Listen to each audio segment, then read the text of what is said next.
So আমাদের goat এখানে এখন এখান থেকে ধরে স্লটার করা হবে। হাই এভরিওয়ান, আসসালামু আলাইকুম। আই বিলিভ আপনারা সবাই অনেক ভালো আছেন এবং আপনাদের সকলের ঈদ অনেক ভালো কেটেছে। আলহামদুলিল্লাহ আমাদের ঈদও বেশ ভালো গেছে।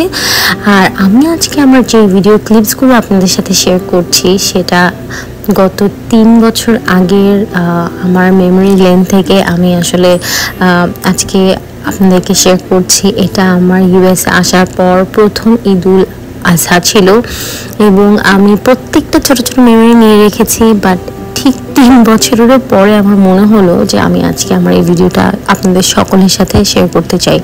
খুব মজার, খুবই ইন্টারেস্টিং এবং খুবই মিক্স অ্যান্ড ম্যাচ একটা ঈদ ছিল। বিকজ আমরা গেছি অনেক সকালে এবং ফেরত এসেছি অলমোস্ট প্রায় সন্ধ্যার সময়। অনেক ধরনের এক্সপিরিয়েন্সের মধ্যে দিয়ে আমরা গেছি।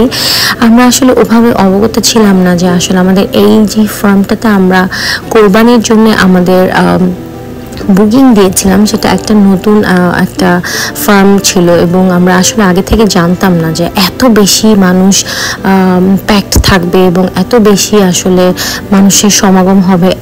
মানে আমার মনে হয়েছিল যে আসলে আমরা একটু ভুলই করে ফেলেছি। বাট তারা যারা এই ফার্মটা ছিল তারাও প্রথমবারের মতো সব কিছু অর্গানাইজ করছিল।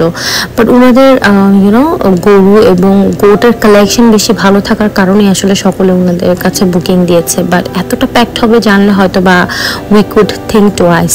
বাট যাই হোক, আমরা ওখানে গেলাম এবং ওনারা যেহেতু প্রথমবার সব কিছু অর্গানাইজ করছিল, ওনাদের আসলে ওভাবে করে এমপ্লয়ি ছিল না যে পরিমাণ মানুষ ওনারা বুকিং নিয়েছিল, যার জন্য বেশ ডিসঅর্গানাইজেশন একটা ব্যাপার দেখা গেছে এবং লাস্ট অফ অল আমাদের নিজেদেরকে হেল্প করতে হয়েছে।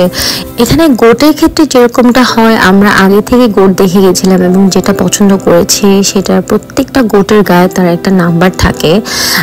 তো যার যে গোট সেই গোটের পিছনে দৌড়াচ্ছে এবং একে অপরকে হেল্প করছিলাম। আমার ফ্রেন্ডস এবং ফ্যামিলি যারা পরিচিত ছিল তারা নিজেদেরকে হেল্প করছে বিকজ অলমোস্ট বিকেল হয়ে যাচ্ছিল, কোনো অপশনস ছিল না। সো এই ব্যাপারগুলো যেরকম একটু ডিফারেন্ট ছিল ইউএসএর মাটিতে এবং ইন্টারেস্টিং ছিল এবং হেকটিক ছিল।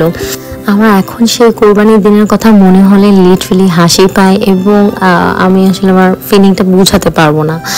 বাট এই হলো আমাদের কোরবানির পুরো পরিস্থিতি আপনাদের সাথে শেয়ার করলাম। এখন বাসায় ফেরার পালা এবং কোরবানির পরের দিন ছিল আমার বাসায় আমার ছোট্ট নতুন সংসারের প্রথম ঈদের দাওয়াত। তো কাচ্চি বানিয়েছিলাম এবং মেন শেফ ছিল হচ্ছে আমার ফ্রেন্ড ওয়াসিমা এবং আমি ছিলাম তার অ্যাসিস্ট্যান্ট বিকজ আমি তখন রান্নার রও জানি না। আর আলহামদুলিল্লাহ কাচ্চি কিন্তু বেশ ভালো হয়েছিল। আমার ফ্রেন্ড খুব ভালো কাচ্চি রান্না করে এবং তার চেয়েও ভালো রান্না করে আমার ফ্রেন্ড ওয়াসিমার হাজব্যান্ড সাকিব ভাই, খুবই ভালো শেফ উনি মাশাআল্লাহ। তো যাই হোক, সবাই অনেক লাইক করেছে এবং আমার যেহেতু প্রথম আমার ঈদের আয়োজন আমার বাসায়, সেহেতু এই ছোট্ট আয়োজনই আমার জন্য অনেক স্পেশাল বিকজ প্রথম সব কিছু অনেক স্পেশাল হয়। আর যদি বলি যে এত বছর পরে কেন আমি ভিডিওটা আপলোড করেছি, আমি আসলে এমন একটা মেন্টালিটির মানুষ যে কিনা মেমোরিজ কালেক্ট করতে পছন্দ করি এবং আমার মেমোরিজগুলো আমি তখনই সেটা শেয়ার করি যেটা আমার মন থেকে আসে, যে আমি এটা শেয়ার করতে চাই বা করব। এরকম হাজারো সুন্দর, এর থেকে অনেক সুন্দর মেমোরিজ আছে। আমি জাস্ট পারসেপশন ওয়াইজ বলছি, সেটা ট্রাভেলিং হোক, লাইক আউটিং, রেস্টুরেন্টে গিয়ে খাওয়া বা যে কোনো সুন্দর মেমোরি। এরকম আরও হাজারো জিনিস আছে যেটা হয়তো আমি আমার নিজের ইচ্ছা থেকেই শেয়ার করি না। আমি শুধু ততটুকু শেয়ার করি যেটা আমার শেয়ার করতে ইচ্ছে হয় এবং হতে পারে সেটা আরও অনেক বেশি ভালো কিছু বিকজ মন থেকে যেটা আসে সেটাই করা ভালো। আর আমি আমার নিজের মন এবং মুডকে খুব প্রায়োরিটি দিই। আর আমি যদি আমার নিজেকে আরেকটু ডিপলি যদি এক্সপ্রেস করতে চাই তাহলে আমি বলবো I am kind of a old school mentality person. তো আমি আমার বর্তমানে বাঁচতে ভালোবাসি এবং আমার পুরনো স্মৃতিগুলোকে যতটুকু আমি দেখাতে চাই ঠিক ততটুকুই দেখাতে ভালোবাসি। Well, thanks for watching and staying with Nima's Vibe.